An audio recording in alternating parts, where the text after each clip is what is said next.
आपण पाहत आहात कराड टुडे न्यूज।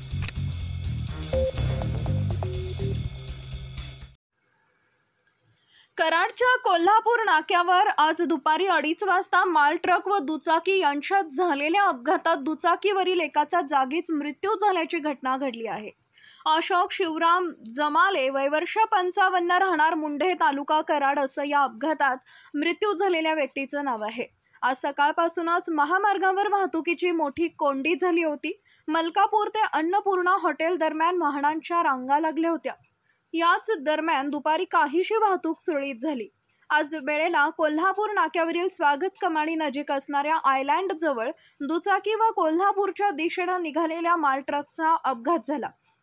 या अपघातात दुचाकीवरील अशोक जमाले हे ट्रक खाली सापडल्याने त्यांचा जागीच मृत्यू झाला। यावेळी कोल्हापूर नाका परिसरात नागरिकांच्या गर्दीसह वाहतूक विस्कळीत झाली होती। डीपी जैन कंपनीचे सुरक्षा रक्षक व वाहतूक कर्मचाऱ्यांनी तात्काळ वाहतूक सुरळीत केली।